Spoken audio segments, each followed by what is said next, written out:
busy day for our next installment of the ARPA meeting. I think everyone pretty much knows everyone else at this point. Treasurer Swan is joining us today to discuss revenue recovery. And with that, we'll get right into it. All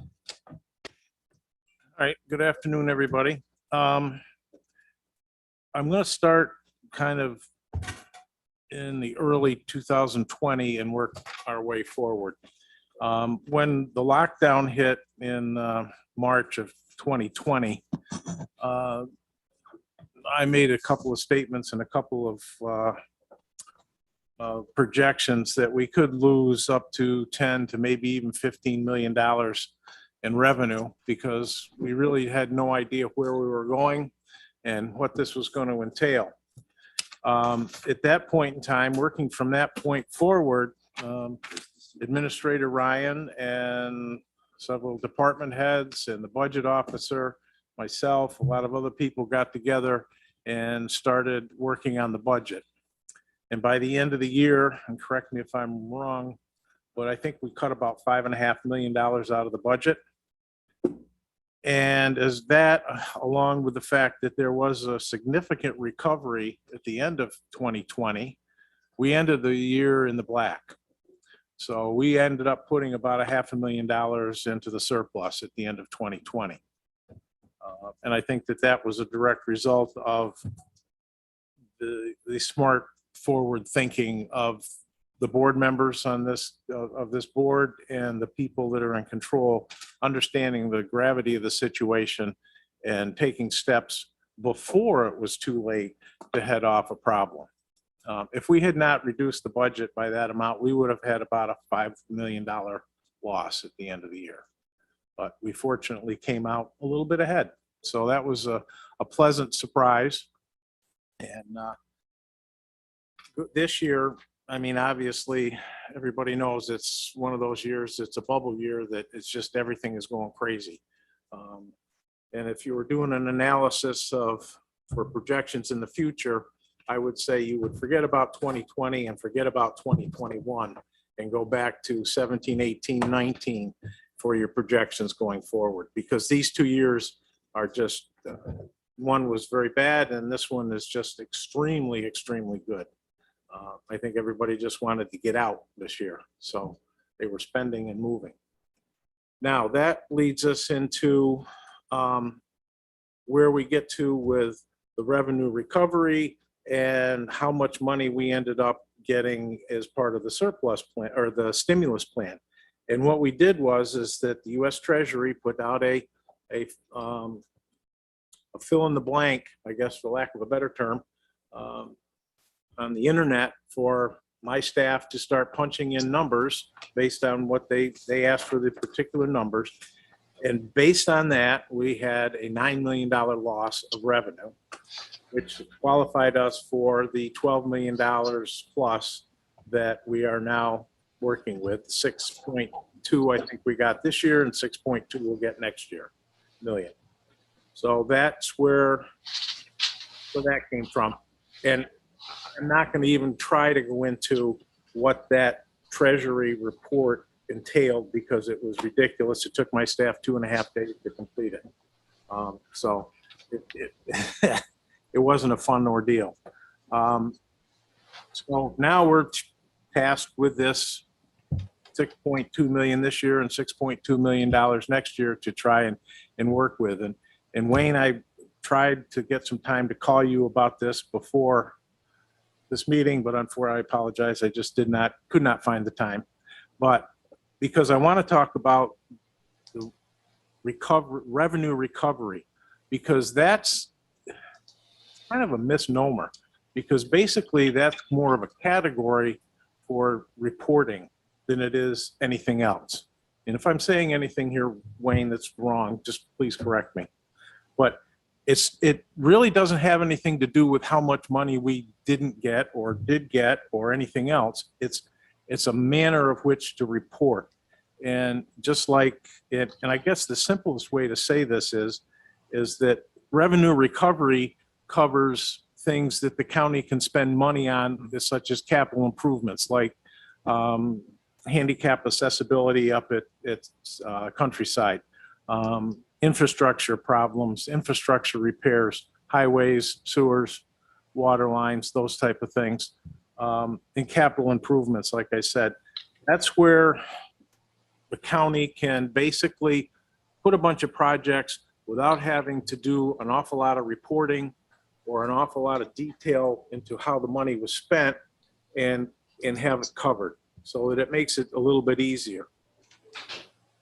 Then you have the other part of it, which would be, and I guess I'm going to label this as grant type situations, where you can spend money for things that have been talked about here: childcare, affordable housing, to restore private businesses that took a major hit during the pandemic, those type of things. That becomes almost like a grant type situation, with somebody has to come up with a grant application form, somebody has to administer it, somebody has to make sure that the money was being spent properly, and those type of things. So that's a lot more administratively involved than having stuff put under the revenue recovery block.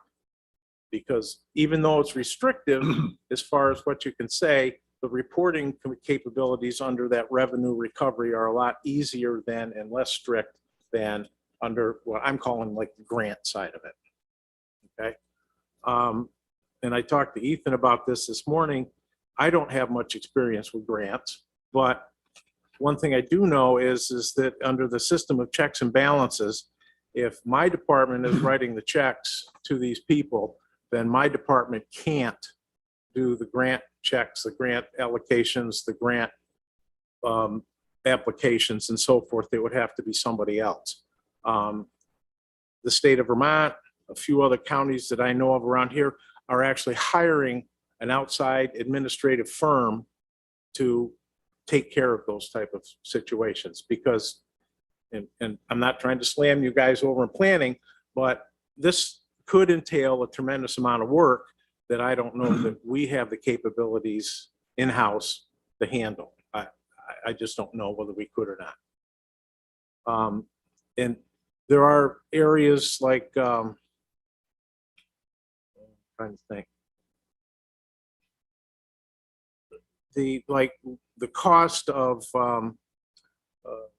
when public health, the cost of hand sanitizers, masks, all of those type of things, that's in a separate bucket that you can get reimbursement for. And if we total up all of those type of things, that's somewhere under $1 million. And that there is a spot where you can apply for reimbursement for those under separate categories, not under the revenue recovery, but it's in a different spot. Okay. And I'm not sure how that all works out, because I'll be honest with you, I haven't had time to look at all of that. But if we wish to go ahead and get reimbursement, we can reimburse ourselves under that category. Okay, thank you for nodding. I hope I got it right.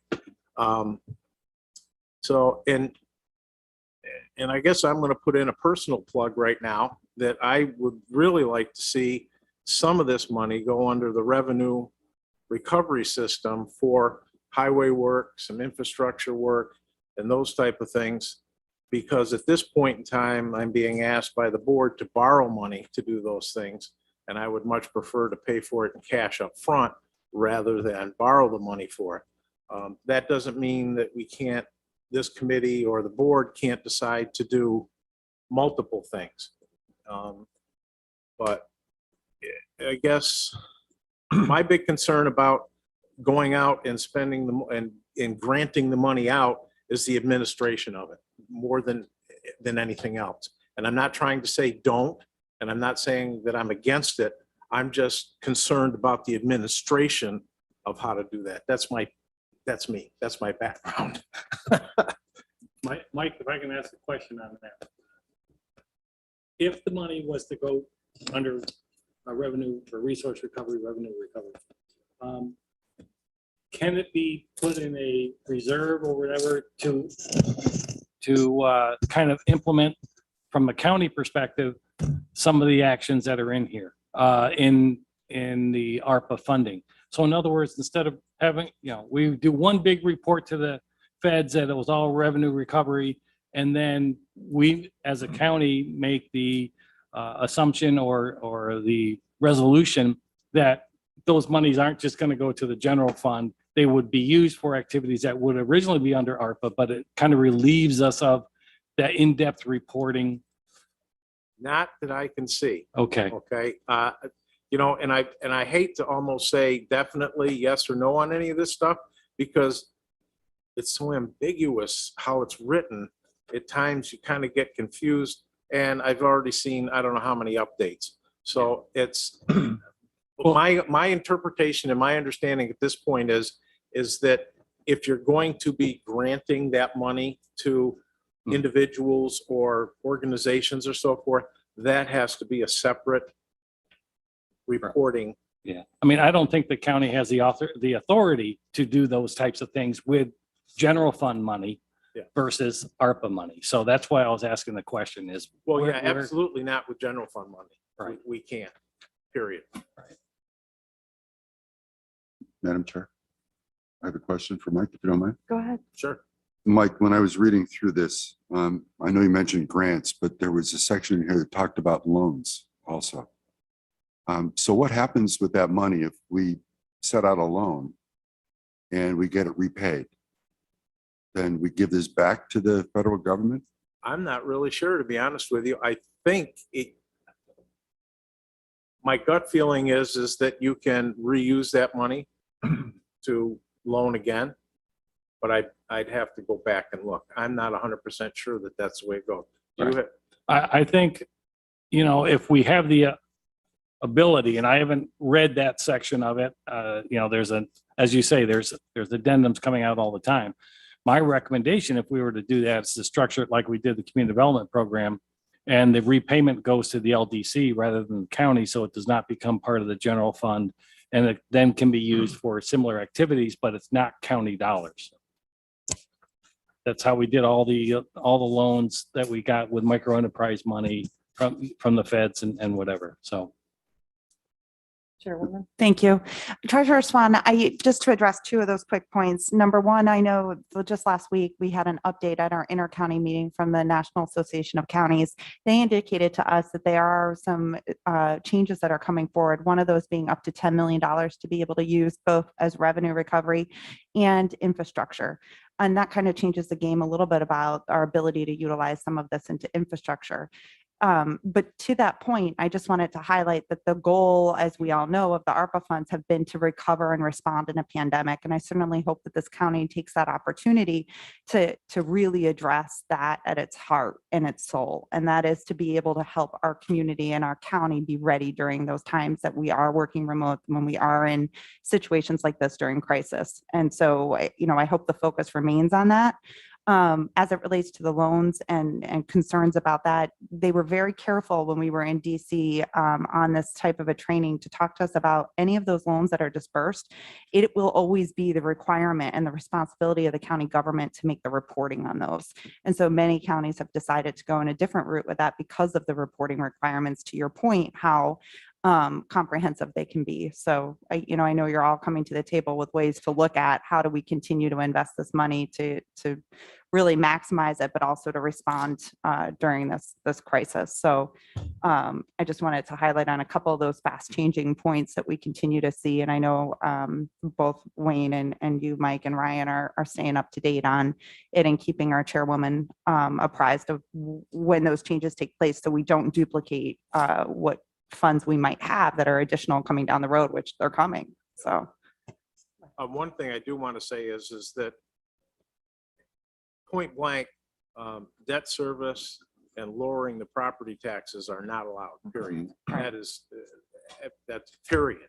There's no ifs, ands, or buts on that. That was when it first came out, and that has not changed. Yeah. So those two things we got to stay completely away from. It cannot substitute for existing programs or, expenses. This Right. has to be something new and different, or a recovery of costs incurred Yep. for some public health issues or whatever, so. And believe me, I'm not trying to say that you should go one way or the other. I just want to make sure that everybody understands that it's not just, okay, let's give money to this or that or the other. There is quite a bit of backside work that needs to be done on all of that. So we need to make sure that, and there is a provision in there I saw where you can take this money to pay for someone to administer these programs. Right. So we'll come back to that, but Mr. Biddle had a question. Oh, Yes. actually a statement, Chairwoman. Thank you so much. Thank you so much for expanding upon what we can and can't do. It's very, very helpful for all of us. And one of the things I just want to remind the group as well is that there's monies out there for grants and so on, parallel to what Chairwoman Seaver was talking about. There's also loan programs out there, 1.9% from the Lake Champlain, Lake George Regional Planning Board. There's the EIDL, which is coming to a close right now, the EDL program through the SBA. There's also state business loans. So just to remember, for everybody to remember, we have had a number of loan opportunities through as we make decisions on how to utilize the money too.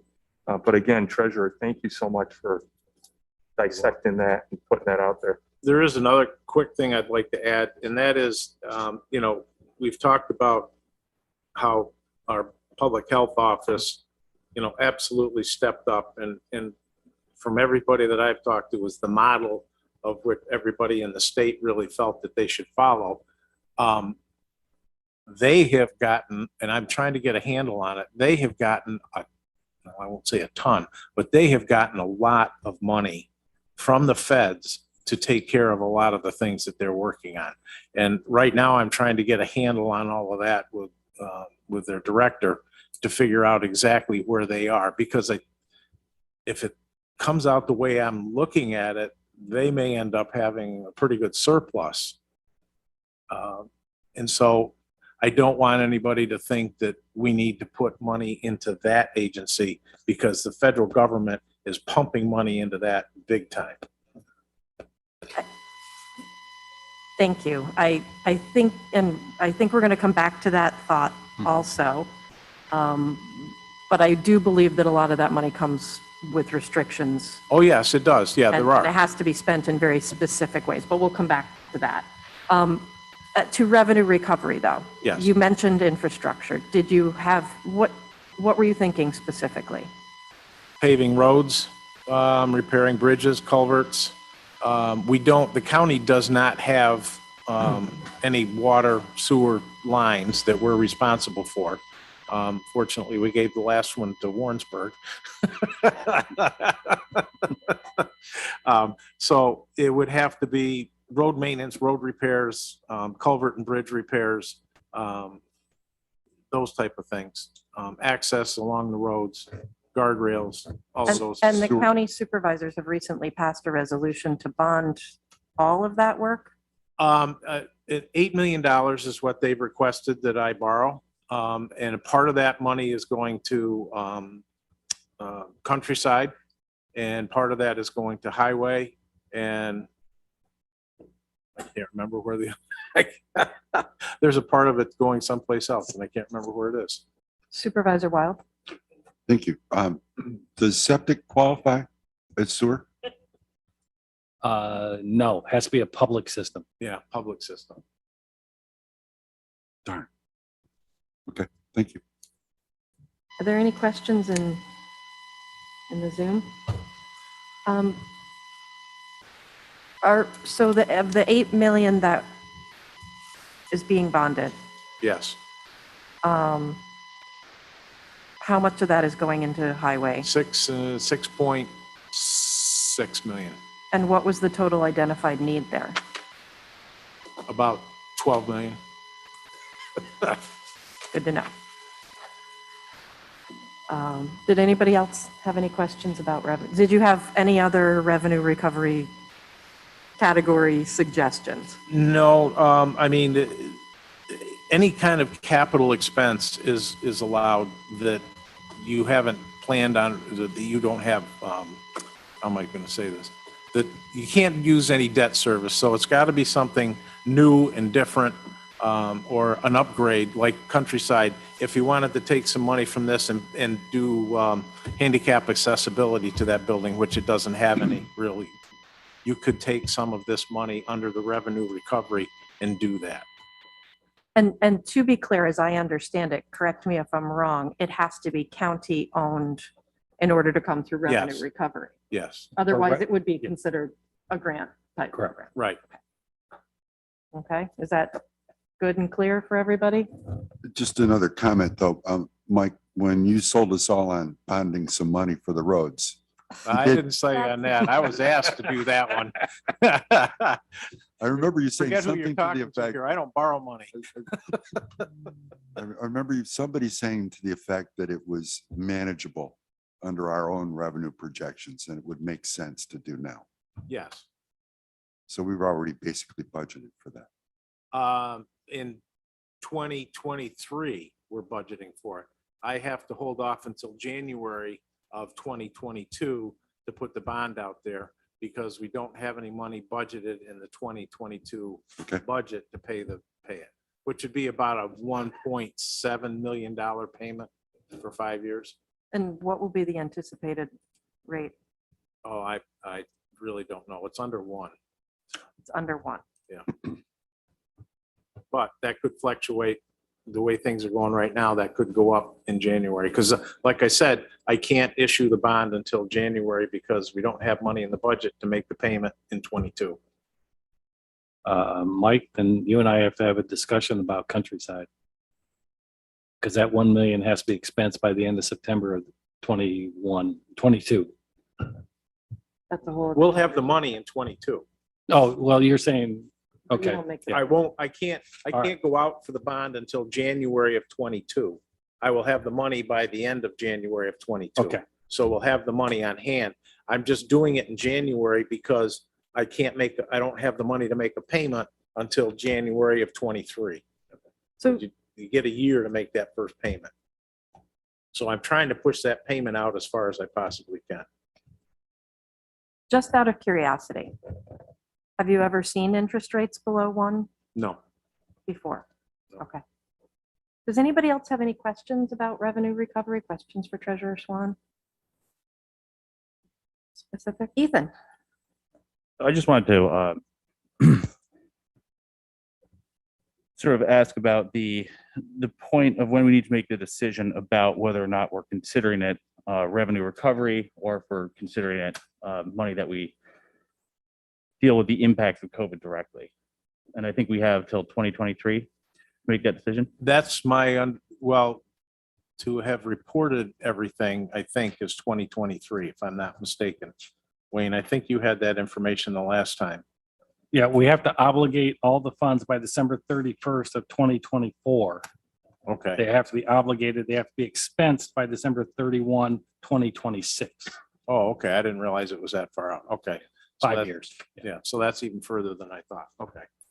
Yeah, and just from a process standpoint, for everyone that's here that wasn't here for some of the first informal meetings that we had to talk about the ARPA recovery, it was one of the first steps that we realized we had to do was figure out just what was the impact on the county financially. We heard a lot from the public survey. They said, hey, what was the impact on the county? So the Treasurer's Department has gone through that process now, and we realized that it wasn't as bad as we thought it was going to be. So now we're at sort of a point where we continue to gather information from stakeholders. We establish what the priority areas to focus on are. Then once we get all this information and make a few decisions, reach consensus on what the most important areas to focus on, then we can make the decision, hey, this is revenue recovery. This is going to be for a different, more innovative program. And we have a little bit of time to do that. And I think that's why we're going to go through the process of talking to stakeholders and continuing to get information. Thanks for a perfect segue. Yeah. Oh, Wayne? Mike, I think Ryan brought this up last time. Closing the books, how does all distribution of these funds, if we were to do revenue recovery, how does it impact 21 budget, 22? What's our timelines for, your office. The way the way that we were required, and we spent some time with our independent auditor discussing this because we knew that the money more than likely would not all be spent in the year that we received it. So it's basically set up in I don't want to use the word capital account, but it's kind of like a capital account where we put this money in there and it'll stay there. It does not roll into the general fund at the end of the year.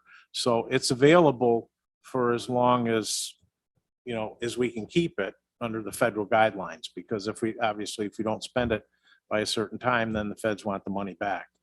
But to your point, in terms of revenue recovery Right. designation, he was wondering when does that determination need to be made in order for it to not?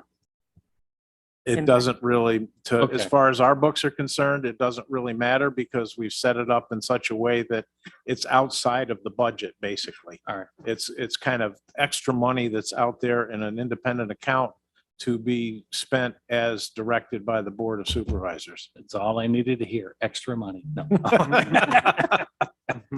All right, Because, yes, go ahead. Just a point of clarification there. So I think if we're talking about identifying costs in 2021, for example, you mentioned already the expenses in the public health department, where we will take a look at all of their COVID-related expenses, match up what can be matched up to existing federal and state grants. Then if there's anything left over that is essentially a county expense, to the extent that we have real expenses like that occurred in 2021 that we wanted to assign ARPA dollars to cover so that it doesn't go into the fund balance. That process, the timing on that process doesn't necessarily have to be while we're closing our books, or would we want it before we close our books? I would like it before we close the books. So next year, as we're working on closing the books. Yeah, because if we're reimbursing ourselves for this money, I would like it to be, within the year that we're working. Right. It makes it a lot cleaner for us. And probably if Rob was here, he'd be screaming. That was kind of my question is Yeah. as far as those expenses, Yeah. we're reimbursing the county. It's, yeah. Yeah, those are gonna have to be as close to within the year as we can get them. So give us a deadline on that one. December 31st. Give us another deadline. What's our drop dead date? Oh, probably the end of February. Thank you. We can ask the department heads to go through that and start to compile that. Yeah. And I just identify whatever at the end of the day is left as a county expense. So Yes. Thank you. Does anybody have any other questions? Statement. Statement, go for it. The county is doing pretty well in terms of our financial position. I would rather see this money go towards recovery, long-term benefits. Because if we just reimburse ourselves, that money is just going to disappear into the fund balance and who knows where it goes. So this opportunity we have, I think is a large opportunity. And I'd hate to just put it into our own budgets. I know we spent money, but we planned for it. We've covered it so far. And I would prefer that we did it that way and use this money for some significant impact to our citizens and representatives. I'm probably on the outside again on this one, but I'm going to take that shot. I don't think you are. All right, one more call for questions. Anybody? Thank you. Thanks for taking the time. You're welcome. I will try to put this all together and get it out in an email to all the committee members tomorrow so you can. Thanks. And can we put a recap on the website? Sure, yeah. Thank you. That'd be great. All right, Ethan? Okay, so getting back to this whole process of, determining how we best spend this money beyond revenue recovery. We get into the issue of public and stakeholder engagement. I know we had some brief conversations about this at our last meeting. Hey, we want to be very transparent about this. We talked about alternative times for some meetings, direct mailings, good web presence.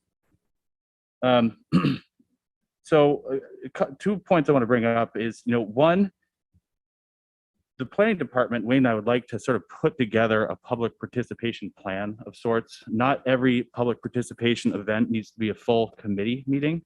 So as opposed to trying to reach quorum, we could have, more informal events, whether it's a Q&A live streamed or some other creative event like that. We don't know what COVID's going to bring, but we might be able to go out into the community to solicit input.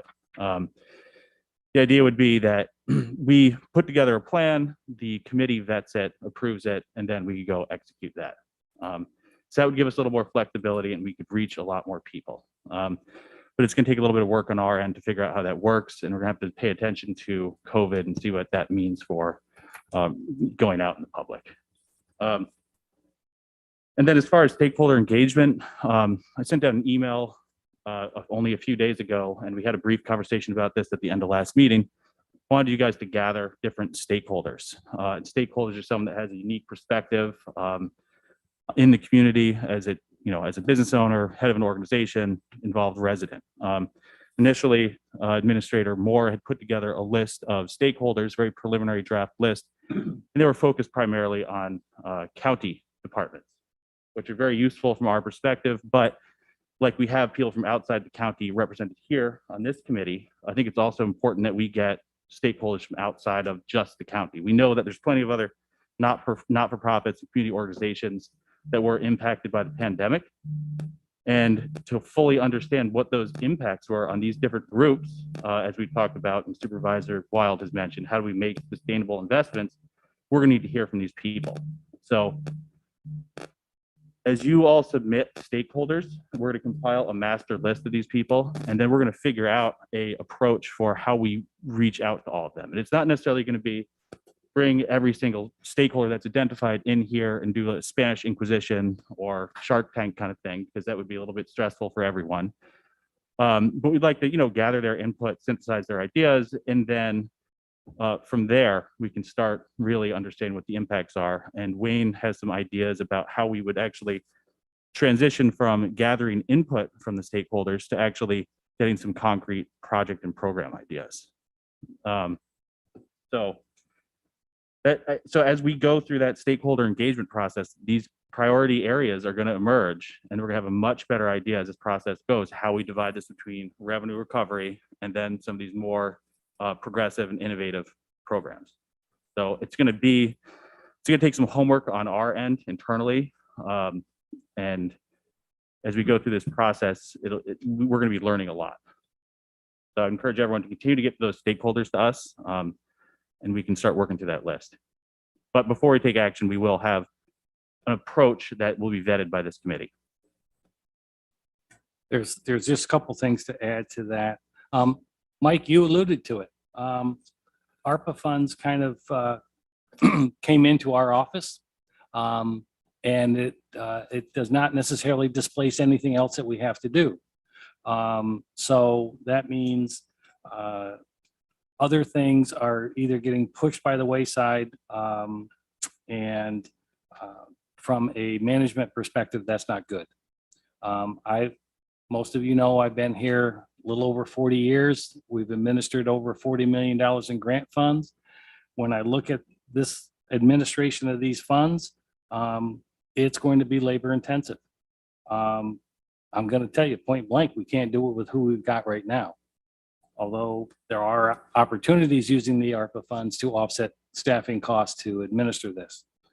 To that end, I'd like this group and the county to consider a set aside of 3 to 5% of the money for administration.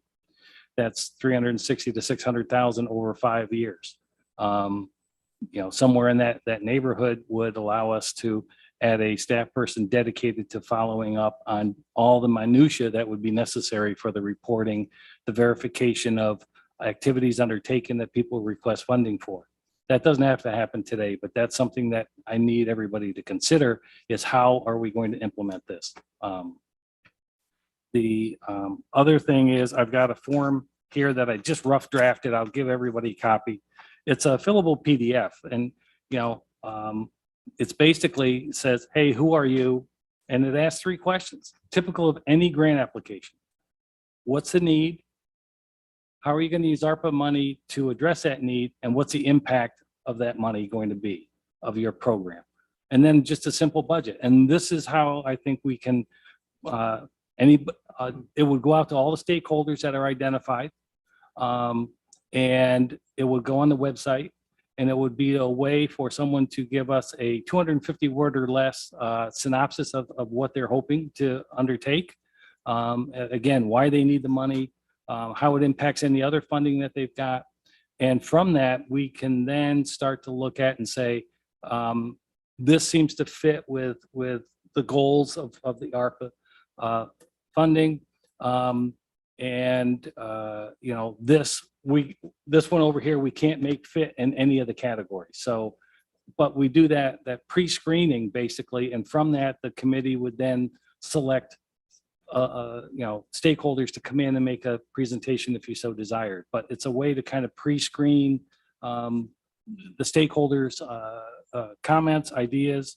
The other thing is, Mike, I think you and I are going to have to sit down at some point and figure out what public health is getting, what everybody else is getting, and where are the gaps in that funding? Because right now, you're the one, or Rob, or, that really just kind of knows that we sit here and we say, oh, the county incurred a lot of public health expenses, but there's a separate revenue stream or, grant stream for that. Will it cover it all? You were saying it was probably going to have a surplus, but again, there's probably categories in that some categories are going to run at a deficit. So are they eligible? That's, determination we're going to have to make.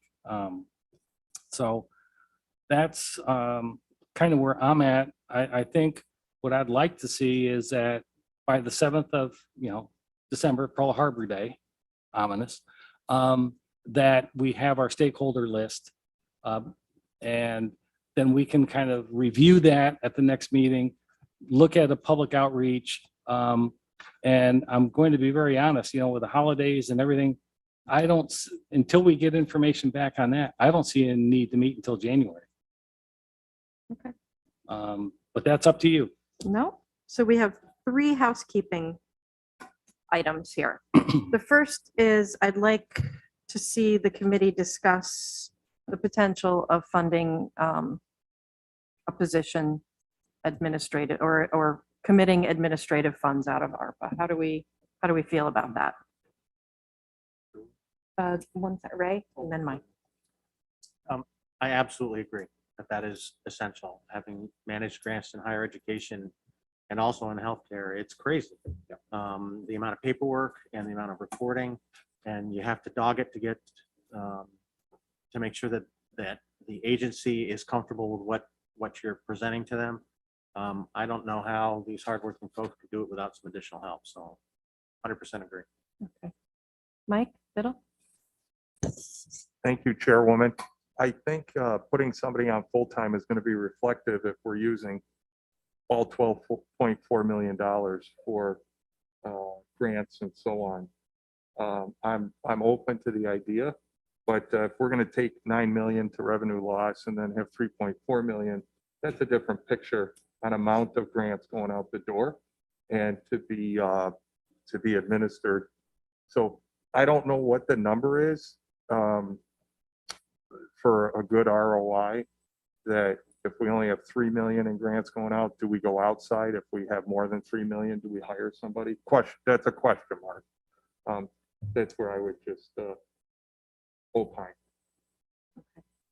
Yes.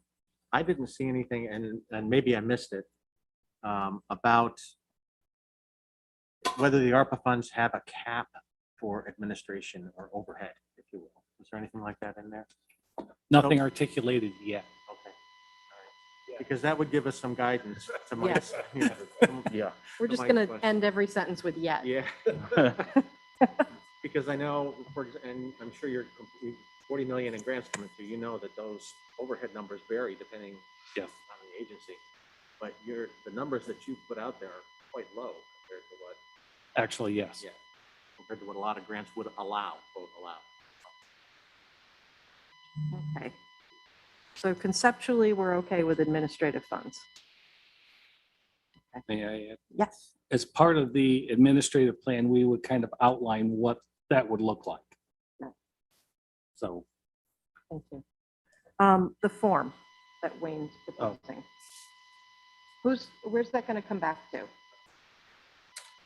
Probably the planning office. And this is in draft format too. We're just trying to put something out there. There are a few other ideas that go along with this evaluation form. It's like, hey, as we figure out what our priorities are as a group, then when the projects come in front of us, hey, we can evaluate it against those priorities as well. Additionally, we could ask questions about sustainability of this funding in terms of like, hey, if we fund this project now, are you going to be left in a rut 3 years from now? You've hired a position and then there's no way to maintain this. So hopefully it'll be projects that'll be invest in it. It'll be catalytic and it'll be sustainable and ongoing. Beth? I would just add to this, and I know you don't want to make it super long, but I'd add to what kind of entity are they? Are they a non-for-profit? Are they a for-profit? Are they a government entity? And I would also ask if they've already received any kind of federal assistance for that program particularly, because one of the things that we've had to deal with a lot with our federal funding is duplicative spending and effort. So make sure that they're not asking for money for a program they've already gotten. Yeah, that's why there's that budget request down at the bottom that says all sources of funding basically. And it needs to be wordsmith yet. I just threw this together at 2:00. So Yeah, and it could Yeah. even just be a checkbox. Have you already Mhm. received federal funding or state funding for this program? Yes, no. Like fiddle. Thank you, Chairwoman. This is awesome if you put it together at 2:00. Was that AM or PM? Either way, it's PM. awesome. It's awesome. Fantastic. Another one in parallel with Beth and the things that we see and go through. And I don't know if we could do this, but what losses did you incur during COVID? Because if we're going to have minimal funds going out, and a lot of people are going to put forth requests for this, some people, for whatever reasons, did better. Our nonprofits got slaughtered during this time and got a double whammy. One, all donations were down dramatically, especially in 2020. And then secondly, much of the need through much of our nonprofits increased 40 to 100% during that time. So those things I think could help. Not only what losses did you incur, but I don't have the question formulated, but did your market increase? Did your service output increase X, and can you show that? Because many of our nonprofits went through that. yeah, an increase in demand for services, I think would be reflected in describe the need, Sure. but I think there's some, maybe even do a sample of a budget sheet that they could, fill in the blank or something. That may be something we could work on. When you say budget sheet, you mean going backwards, present and forward? Because I know going backwards, I don't know what the time frame is. Well, I would, right? Right. 2020, Right. 2021 might be helpful. 19, As maybe a even 19. As a static start line. Yeah. Madam Chair, if you don't mind, I've been thinking about this and I'm going to bring it up and hopefully it's appropriate for everyone, but I look at this funding and the opportunity for loans as the money that just keeps on giving. And I know Beth has some money for loans, but there's issues that we have in the county. We know we have workforce housing issues. We have childcare issues. I would love to see some loan programs or some money reserved for loans that we could go out and maybe spawn some development of workforce housing, something that could happen quickly that would normally not be able to happen as fast if people are struggling for financing to be able to see if the project would work. So my request is if Wayne and Ethan might be able to look into what the restrictions are with us doing loans. I'd like to hopefully factor that in to a portion of this money, just because of the standpoint that it's long-term, it would keep on giving if we can use it like that. Yeah, that's the big question. We'll look at, Figure it out for me, Wayne, okay? Make it happen. I do not look good in stripes, so Well, that's Michael. Michael, take that route. So, I so seen your tie. You look pretty good. what I've heard is that perhaps we would like to have a little bit of time to contemplate the form and maybe make some suggestions for additions to it. Yes. You know, there might be another opportunity here. If we're trying to solicit good ideas and not necessarily have someone with a completely concrete project at this point. Right. We could just do, hey, let's start with a fairly simple way to solicit ideas, right?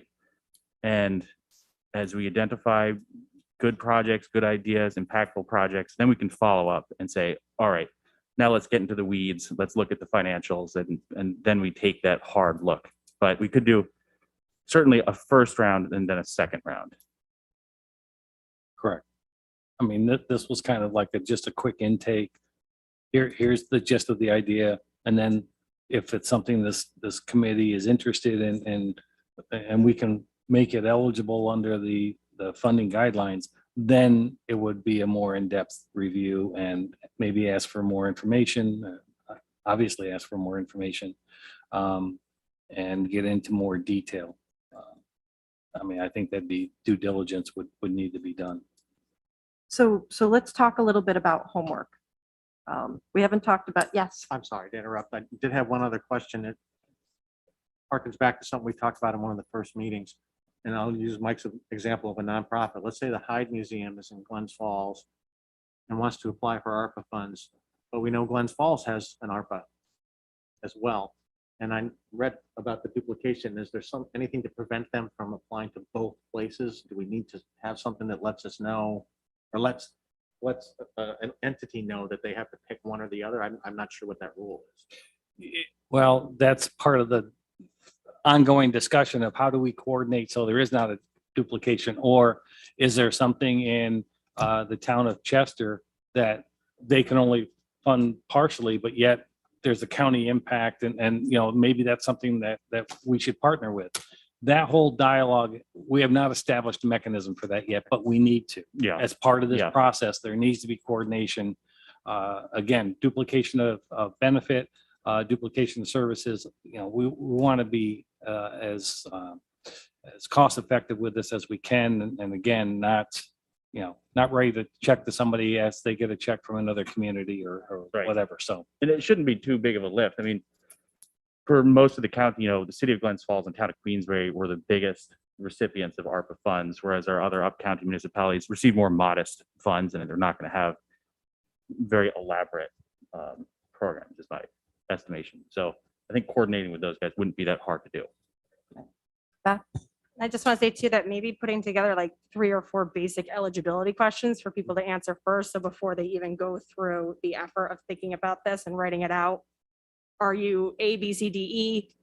No, you don't qualify. Yes, you do qualify. And I haven't thought what those questions would be, but it's a good way to kind of weed it out before you even get to the process. That's a great idea. And lots of granting agencies and private foundations do exactly that. There's some models out there you could look at. Mike? Thank you, Chairwoman. I'd also urge that not every time, say that you were talking about Mr. Dasher and the Hyde, they might only get $5,000 from Glens Falls. Maybe we still give them another 5,000. That still might be somewhere in the formula too. Yeah, I just want to make sure that that's okay. That's what I was Gotcha. wondering about. Gotcha. The coordination is an encouraging. important piece of it. Absolutely. Absolutely. Beth? And that could even come through in like the budget, like what I was assuming when you said the budget was like, here's the project budget for the money that I need for what I'm going to do. And there could be a column like other ARPA fundings from your local municipality, and they could list, you know, 5 grand so that, you know, looking at the Correct. budget, that they've asked for money from a different municipality as well. So given the parameters that you've heard from Wayne and from Ethan and the fact that they have to work with these forms, I'd like you to please consider the form and what additions or changes you'd like to see made, and please get those changes to them within a few days. Okay? Yeah, sure. I think with the understanding that this form will not be the end all correct. form Right. for selecting Right. projects or ideas. I mean, it would be nice to keep it approachable enough that members of the public could look at it and use it and solicit ideas. I think they understand the parameters, right? Anybody in Zoom land nodding? Have any questions? Okay. If you could have the form emailed out, that would be great for us in Zoom land. I was going to hold it up for you guys, but I don't think it would be backwards. That's okay. Thank you. All right, second piece of homework, and we haven't talked about this yet again today. We need a basic framework to hang all of our allocations on, guiding principles. And we talked about it a little bit at the last meeting. Next meeting, we're going to have to substantively pull those together. So I'd really like you guys to be thinking about what are our basic guiding principles for how we want to spend the money. And we talked about it a little bit today. Supervisor Wild touched on it, but functionally, you know, where does this money need to get spent in Warren County? How's that for broad? Does anybody want to narrow it down at all? Or do you want to leave it that broad? Well, it needs to address pandemic type issues. Right, but these would be the guiding principles that would overlay the categories that we're allowed to spend this money in. Got it? Questions? Okay, that's your second piece of homework. When's our next meeting? Pearl Harbor Day. It is. Are you emailing out our homework? I'll email out the homework. Well, I just want to know if I'm taking notes or if you're emailing. I'll email the homework. Thank All right, we have just 1 week then until the next meeting. Chairwoman, can I ask, did people respond to Ethan Getty's email about priority areas? That I thought was homework for today. Did we already do that? I thought it was too, but I don't think we're ready for it. In Okay. the email, I think the request is that we were going to discuss that on the 7th. So over the course of the next week, it'd be great. I know some of you have already submitted these, priority areas. Continue to do that. Thank you. And then we can, we'll remove duplicates and we'll come out with a big master list of what the key areas are. As a group, we can just work through it and say, okay, these are the ones that rise to the top. And we'll use that as a stepping off point. So you want to be the repository for all this? Yeah, a few committee members have already sent me some of their top focus areas. Okay, so you got that before the 7th, email to Ethan, your priorities. Okay. I'm going to go off agenda now. And I know you love it when I do that. Administrator Moore, have we had any, do we have any opportunity to address immediate needs?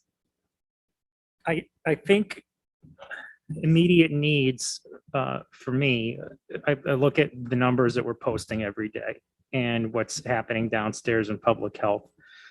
We just had a request granted by New York State for our mass vaccination site to come back up online and also to have a testing component to it.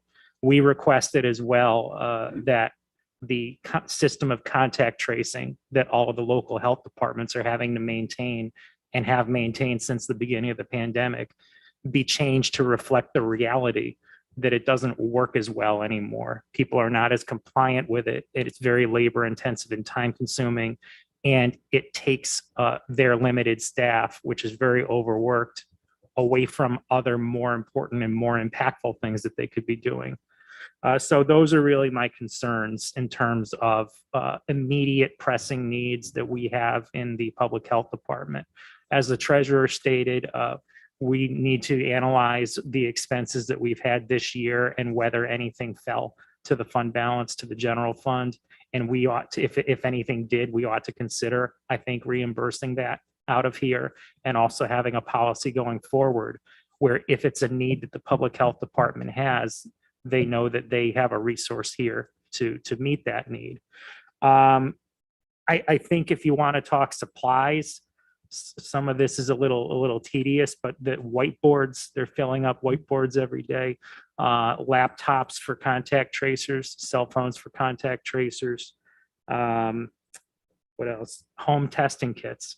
If we're able to procure home testing kits and get those out to cases that we know because of their exposure, because of their risk factor or whatever, where we have some kind of criteria to do that. Now it's difficult from a procurement perspective to get home testing kits now, but those are some of the supply related needs that I would think we would have now.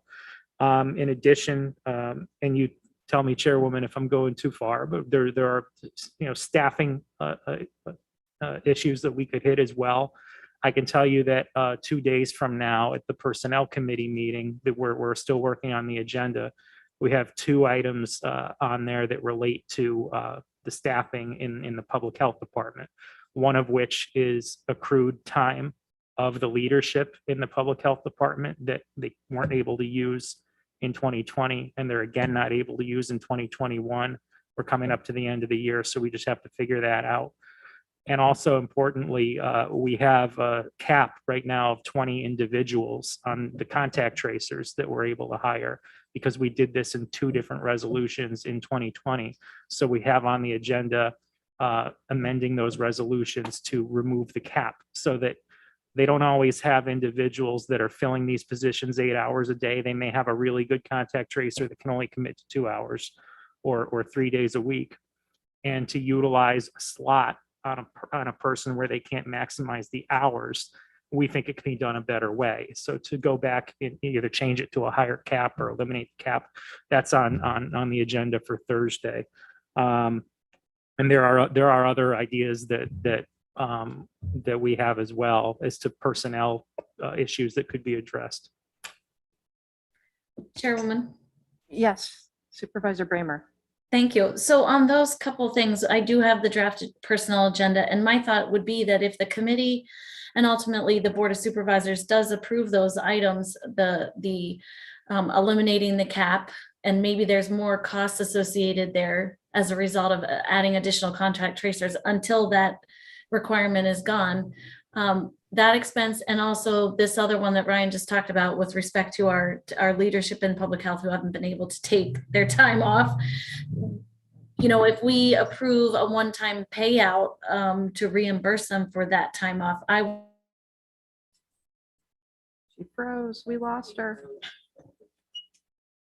Oh, I'm sorry. Supervisor Bramer, we lost you. No, who did that? So to that, we don't currently have a mechanism to pay these particular personnel for the time they've been unable to take off. Is that going to be an allowable expense under ARPA? I believe so. I believe it could come under public health payroll. There is a category, it's payroll for COVID response providers. So we just have to figure out which category that it would fit most readily under. So what would be our mechanism here today to recommend to the Board of Supervisors the allocation of the money to cover that? Are we talking strictly the issue of the payouts of uncompensated of its paid time off that they wouldn't have the ability to take? Is that the issue that we're okay? Then I think I would like to know the answer too for whether or not we can have public health spend money on those other supply issues that you talked about earlier, Ryan. Oh yes, we definitely. So those 2 things and supplies. How do we get that money to them now? Sorry, thank you. That Yeah. was my next question. Thanks. Yeah, that can fit easily under category 1.3 contact tracing. It's any tax levy expenses, including overtime, supplies that's related to our contact tracing efforts. So no doubt about that.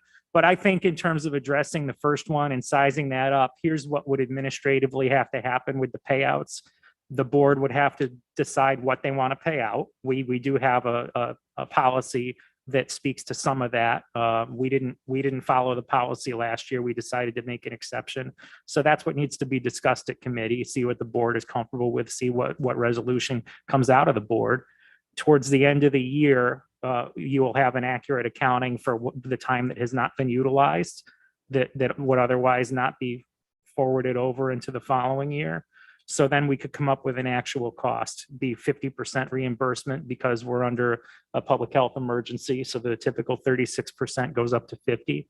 So what I would say is if this group is comfortable utilizing ARPA funds for something like this, we express that to personnel so that they know it when they consider this in 2 days.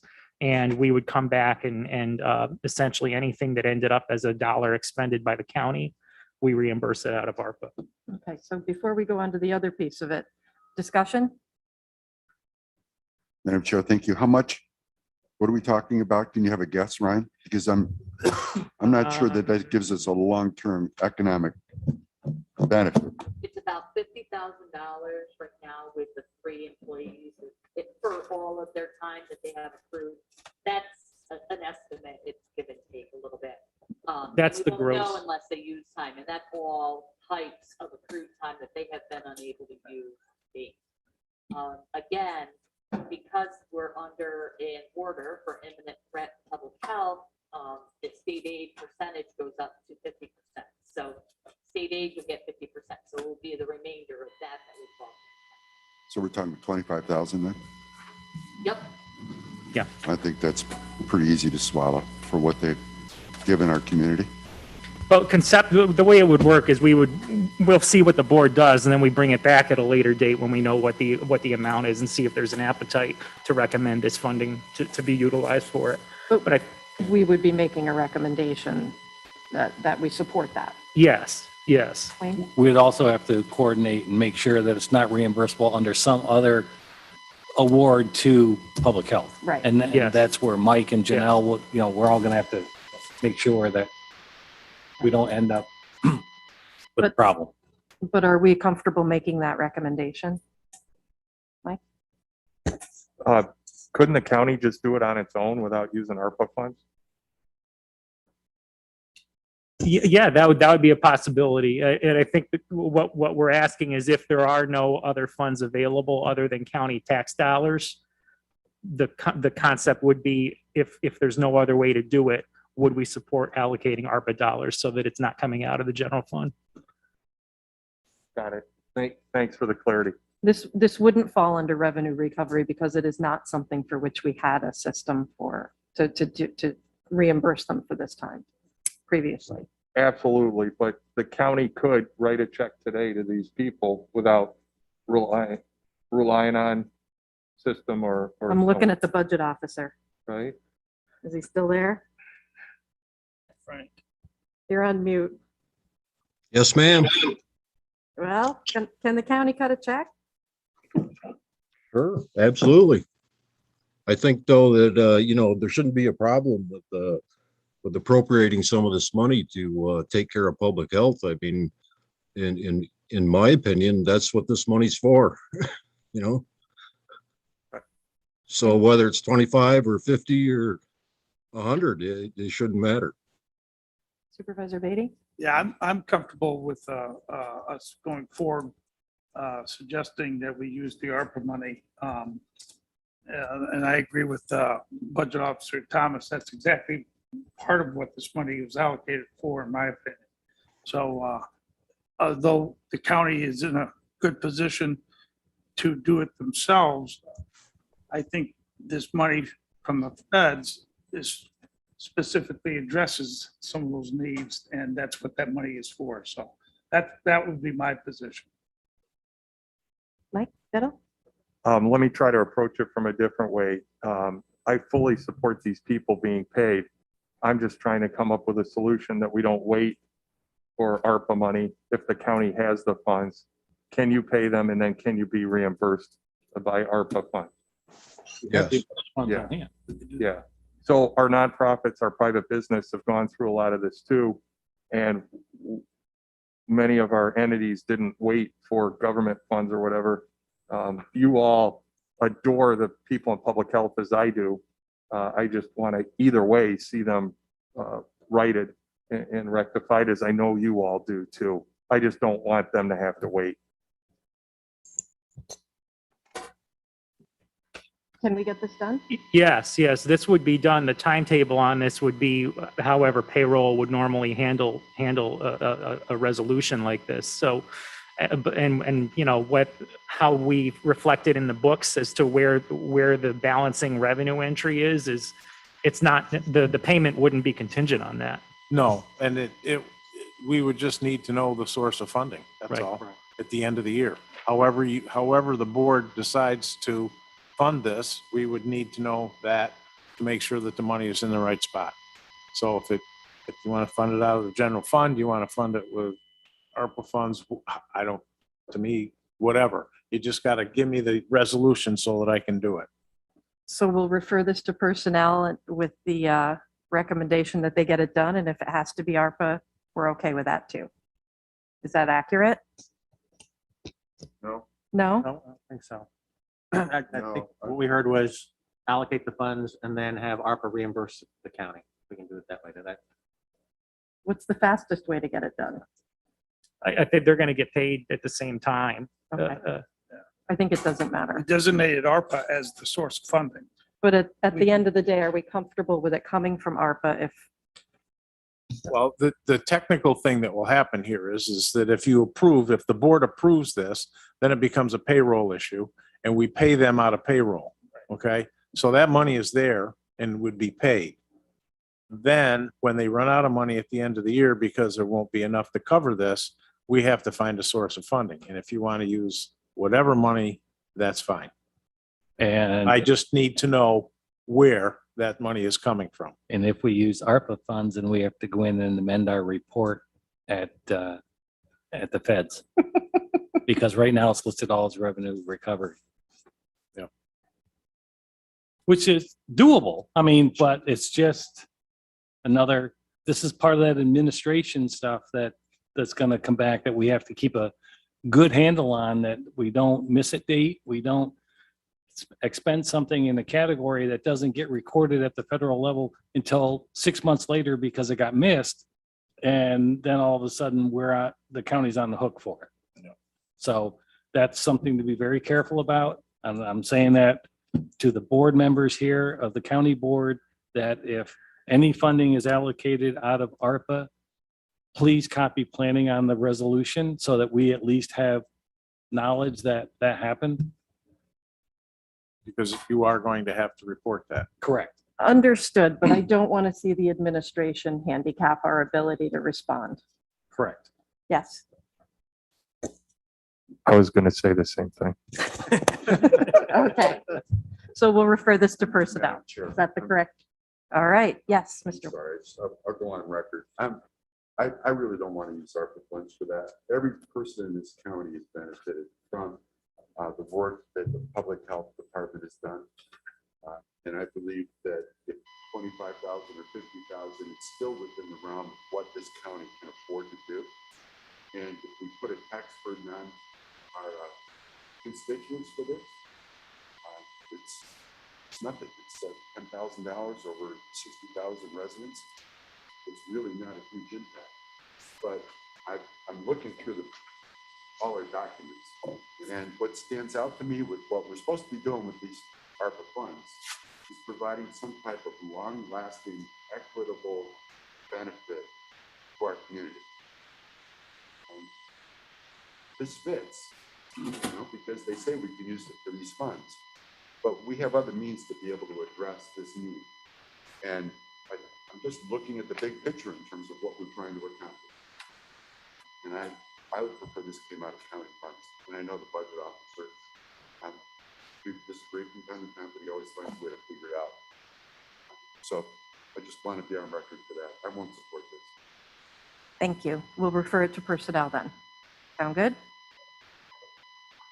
Everyone? Okay. And then to the equipment. What's the best way to get that done?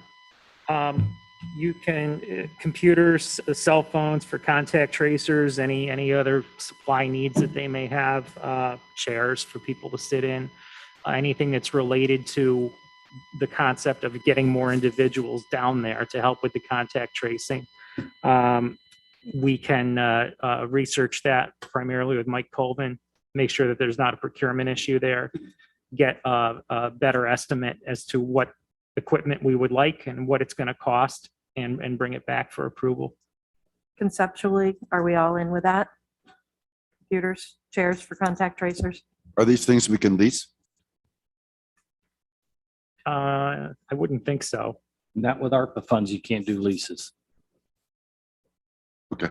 This is a one-time expense for things to address issues with the pandemic. So an ongoing recurring lease to me is not a one-time expense. Maybe different, but that would be my read on it right now. It's my read too. Even if we just leased it for 1 year, knowing we're still going to have contract contact testing or tracing going on for probably at least a few months? My understanding is the same as Wayne's, that it's a one-time purchase. It's not leasing of equipment. So that's my understanding. You could also look at it towards resiliency. So now you have them for the Correct. next time and you don't have to go through the whole procurement rigmarole to get them again. Right. Chairwoman. Yes, I think this is also a good example of just when we started our COVID testing and what took place at the municipal center and how we tried so hard to rent and to piece everything together. And it honestly didn't fail miserably, but it wasn't ideal until we decided, okay, we're going to utilize purchasing and utilize some of the equipment we already have. And it made us more resilient so that when it came time where we needed to transfer to vaccinations, we had a proven track record and could easily, move into that. I hope we're all out of a pandemic in the near future. It does not look good. It doesn't. I think we're preparing now to say what's coming next. How are we going to handle it? How are we going to be resilient as a county? And investing in some of those things will only come back to really, I think, provide that foundation that we need in our county. We are not as equipped as I think we had all hoped we would be to respond remotely, to respond in crisis in this way. And everyone's really stepped up to the challenge, and that's great. But we've got to keep building that infrastructure. And it may seem minor, just chairs or whatever, whiteboards, things like that. They're not minor. They make us function here. There are so many little tools that we're missing. And I, for one, am very grateful for this group and to also be able to identify a source of funding to get those needs to respond. Which is not always easy in government. We complicate things and take a while. So to that, where does this request go next? I will talk to Mike Colvin and have him work with the Public Health Department, put something to paper. Great. Are we limiting that to just public health or are we limited to operations? Don't understand the question. If there are other departments that need to function, are we looking at long-term resiliency for the county as a whole? Or are we just looking at public health? I think we look at Can the I take that resiliency one? as a I- county. I agree. We need to look at the whole county in terms of resiliency, but I think that's a conversation for another day. These are immediate needs. Okay, everybody good? Great. And You guys- Chairwoman, the concept of the rapid home kits, we can have public health work with the purchasing department, see if there is a possibility there on procurement. I'd like to see us prepared should the opportunity to come up to purchase those.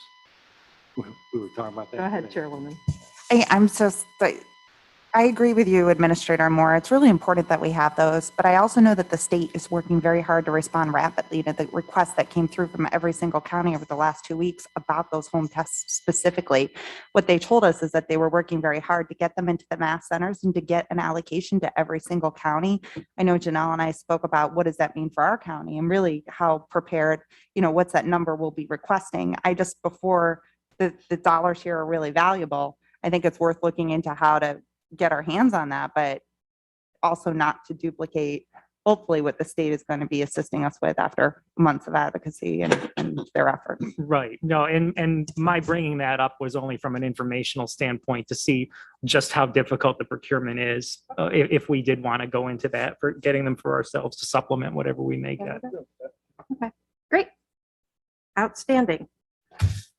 Anybody else have anything they want to bring up today? Thank you all for your time. It's very much appreciated. Our next meeting is next week. You have your homework, stakeholders, guiding principles, changes to the form sooner rather than later. Supervisor Wild. Madam Chair, we have a few guests behind you, and I'm just curious if I did we ask- wanted to afford them some time to speak to us. I do. And I did ask them earlier. Anybody change your mind? Hi. There's nothing on it. All right. Anybody? Okay. Is there anybody, Don? Is he even here? Yeah, Don's on. Is he? He was on. I don't see him. I'm here. Where else would I be but here? There is no comment on YouTube if that's what you're looking for. That's what I'm looking for. Thank you, Don. No problem. That was great. All right.